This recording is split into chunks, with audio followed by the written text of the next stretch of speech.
তো hello everyone, welcome back to our channel my self Ambika. তো দেখো আজকের ব্লগটা শুরু করছি রান্নাঘর থেকে। আর আমার শ্বশুরমশাইকে সকাল সকাল আবদার করেছিলাম যে আজকে খুব চিংড়ি মাছ খেতে ইচ্ছা করছে, চিংড়ি মাছের মালাইকারি রান্না করবো। সেই জন্য শ্বশুরমশাই সকাল সকাল বাজারে গেছে ব্যাগ হাতে করে, আর নিয়ে এসেছে চিংড়ি মাছ, পমফ্রেট মাছ আর কাতলা মাছের মাথা। সেজন্য ভেবেছিলাম কাতলা মাছের মাথা দিয়ে মুগ ডাল, চিংড়ি মাছের মালাইকারি আর করবো পমফ্রেট পোস্ত। আর যেমনি ভাবা তেমনি কাজ, এর জন্য কড়াইয়ে বসিয়ে দিলাম গরম জল, কেননা চিংড়ি মাছটা হালকা সেদ্ধ করে নিলে তাতে গন্ধটা বেরিয়ে যাবে, আর মাছে গন্ধ না থাকলে খেতেও ভালো লাগে। তো মশলা রেডি করে নিয়ে কড়াইতে সামান্য পরিমাণ তেল, শুকনো লঙ্কা, তেজপাতা, কালো জিরে দিয়ে নেড়ে চেড়ে যেই দেখবো তেলটা ছেড়ে এসেছে তখন তাতে দিয়ে দেবো আদা বাটা, লঙ্কা বাটা, টমেটো পেস্ট দিয়ে নাড়া হয়ে গেলে আর মগজ, পোস্ত, কাজু বাদাম আর সাদা সর্ষে বাটাটা দিয়ে দিলাম। দেওয়া হয়ে গেলে তাতে দিয়ে দেবো একটু নুন, একটু চিনি দিয়ে ভালো করে একটু নাড়াচাড়া করে নিয়ে তারপর দিয়ে নারকেলের দুধটা দেওয়া হয়ে গেলে আবার একটু ভালো করে নেড়ে ছেড়ে তাতে দিয়ে দিলাম একটু জল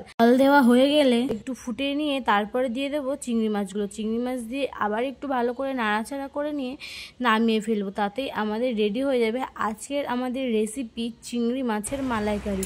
তোমরাও কিন্তু এইভাবে রান্না করে দেখতে পারো যে কেমন লাগে খেতে। আমরা তো এইভাবে প্রায়শই খাই, আর আমার এই রেসিপিটা পার্সোনালি খুব ভালো লাগে। তোমরা এর আগে কে কেমন ভাবে এই রেসিপিটা করে খেয়েছো আমাকে কিন্তু কমেন্ট করে জানাবে। আমাদের মোটামুটি সব রান্নায় কমপ্লিট হয়ে গেছে। আর এদিকে দেখো পমফ্রেট মাছ রান্না করার জন্য প্রথমে নুন হলুদ মাখিয়ে তেলে ভেজে নেবো, আর এদিকে ভাজতে গিয়ে আর এক কাণ্ড, ভাজতে গিয়ে মাছটাই পুরো ভেঙে ফেলেছি। কিন্তু কিছু করার নেই, ভাঙা মাছটাই খেতে হবে, তাই ভালো করে তুলে নিলাম।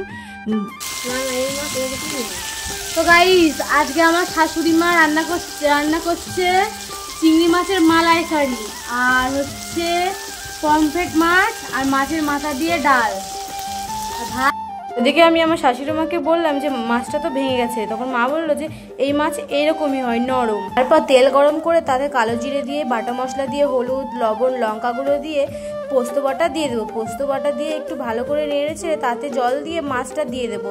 মাছটা দিয়ে হালকা করে ফুটিয়ে নিয়ে নামিয়ে নিলে আজকে আমাদের রেডি হয়ে যাবে পমফ্রেট পোস্ত।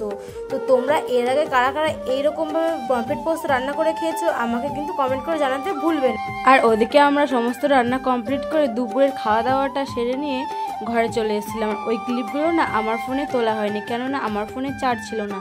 আর ওদিকে তোমাদের দাদাভাই দেখো মিষ্টি দই নিয়ে এসেছে। সেই দই খেতে খেতে আমার মাথায় একটা উদ্ভট আইডিয়া চাপলো, আর ভাবছি যে কি করা যায়। সমস্ত দইটা খেয়ে নিয়েছিলাম, আর একটুখানি দই বাকি ছিল। ভাবলাম যে এখন একটা কিছু ক্রিয়েটিভিটি করা যাক। তাই ভাবনা তাহাই কাজ। সেজন্য ওই দইটার মধ্যে একটু বরফ দিয়ে, একটু বিট নুন আর একটু চিনি দিয়ে একটু ঘুলিয়ে ঘোল মতন বানিয়ে খেয়েছিলাম। উফ যে স্বাদ, মানে কি বলবো, এতটা ভালো হয়েছিল, অসাধারণ, পুরো চুমু।